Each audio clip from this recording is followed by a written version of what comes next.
جو خان صاحب نے جج کو بھی کہا ہے کہ جی قانون یہ ہے اور سپریم کورٹ کا فیصلہ ہے کہ آپ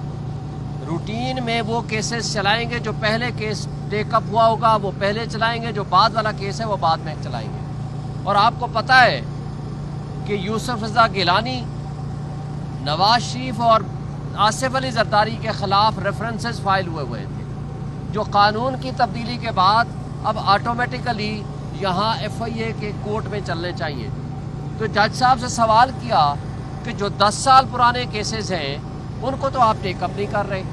اور آپ نے میرے خلاف کیسز کو فاسٹ ٹریک پہ چڑھا دیا ہے۔ ہمیں کوئی اعتراض نہیں ہے، ہم کیسز کو ڈیفینڈ کریں گے، لیکن آپ ذرا یہ بھی دیکھ لیں کہ جو قانون کے مطابق گاڑیاں نہیں لے سکتے تھے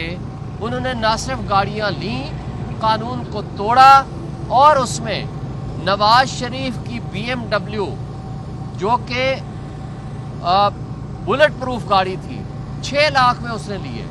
وہ جرم جو ساری دنیا کی آنکھوں کے سامنے کیا ہے، آپ اس کے خلاف پوری ریاست بھی خاموش ہے، پوری پراسیکیوشن بھی خاموش ہے، پوری ایف آئی اے کی عدالتیں بھی خاموش ہیں، ایف آئی اے اور نیب بھی خاموش ہے۔ جج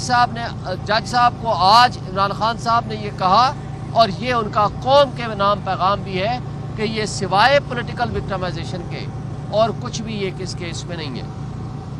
اس کے آگے جاتے ہیں القادر ٹرسٹ، اس کے بارے میں تفصیل سے بعد میں بات کریں گے پرسوں کو انشاءاللہ،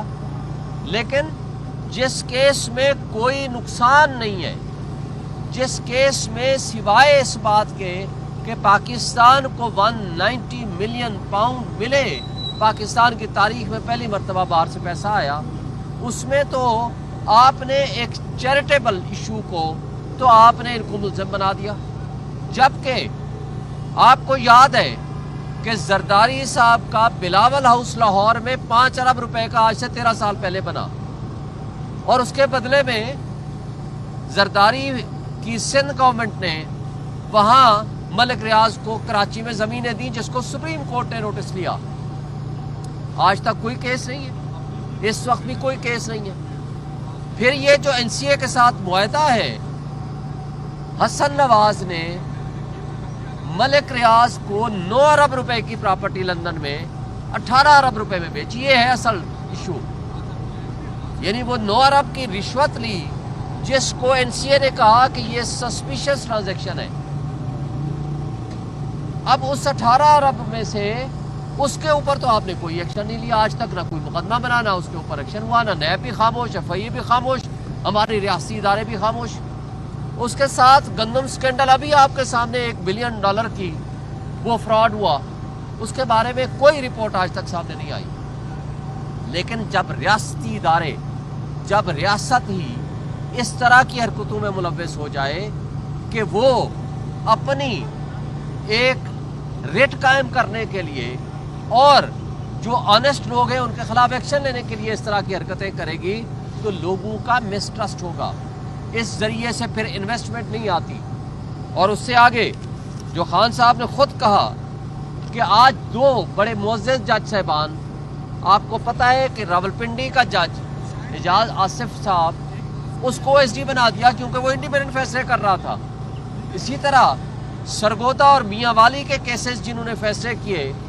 اس جج کو محمد عباس کو بھی او ایس ڈی بنا دیا گیا، اور ان ججز کو نوازا جا رہا ہے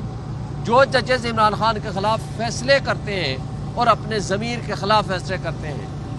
وہ آپ ہمایوں دلاور کی صورت ہو، شاہ رخ ارجمند کی صورت ہو، یا کوئی بھی ایسے ججے ہوں یا ایسے پراسیکیوٹرز ہوں جن کو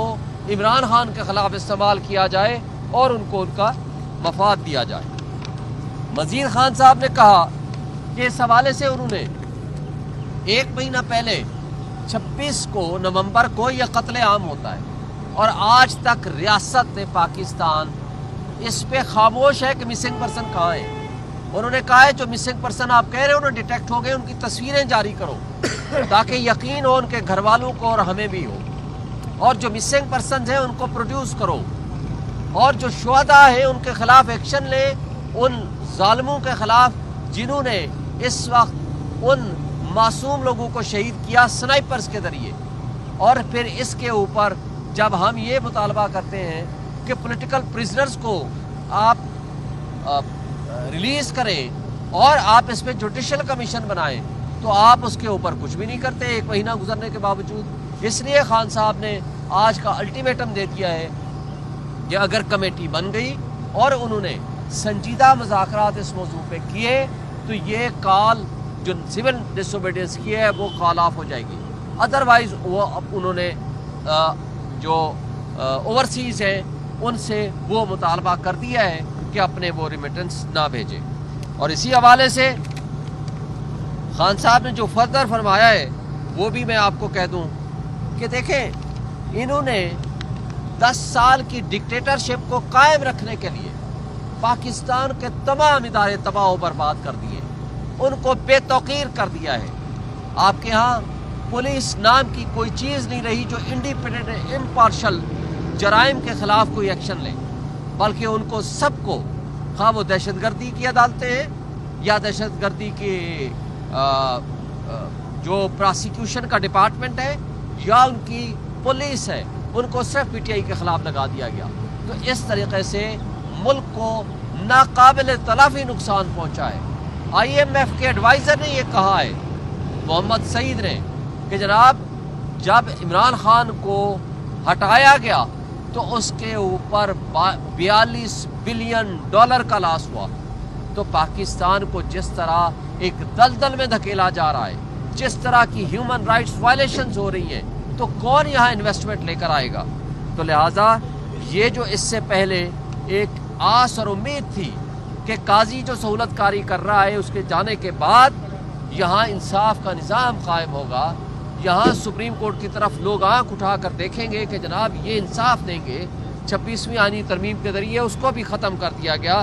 جس سے لوگوں کا ایک ٹرسٹ لیول ڈیفیسٹ ہو گیا ہے اور آگے ایک جو امید تھی وہ بھی ختم ہوتی جا رہی ہے۔ پھر خان صاحب نے یہ بھی بتایا کہ ان کا جو ٹویٹر اکاؤنٹ وہ باہر کیوں ہے، وہ اس لیے ہے کہ یہاں جو بھی ٹویٹ کرے گا ان کی بہاف پہ اس کو اٹھا کے لے جائیں گے۔ آج کل ایک ہی طریقہ ہے، ڈالے بھیجو، بندوق کو اٹھاؤ، ان کے گھر کو توڑو، ان کے فیملی والوں کو اٹھاؤ اور تشدد کرو۔ انہوں نے کہا بالکل ان کا ٹویٹر اکاؤنٹ باہر سے ہی ہینڈل ہوگا اور اس میں کوئی جو باتیں یہ کر رہے ہیں ہم ان کو نہیں مانتے۔ اور انہوں نے نام لے کر کہا کہ جو لوگ، بلکہ خاص طور پر فواد چودھری، جو اپنے آپ کو عمران خان کا نام استعمال کر کے یہ کہتا پھر رہا ہے کہ میں بڑا ان کے ساتھ ہمدرد ہوں یا پی ٹی آئی کے ساتھ ہوں، ان کا ہم سے کوئی تعلق نہیں ہے۔ جو بھگوڑے اس وقت چھوڑ گئے تھے ان کا پی ٹی آئی سے کوئی تعلق واسطہ نہیں ہے، اور وہ اس وقت جس طرح کی باتیں خان صاحب کا نام یوز کر کے مس یوز کر رہے ہیں ان کے نام کو، ان سے لا تعلقی کرنے کا خان صاحب نے حکم دیا۔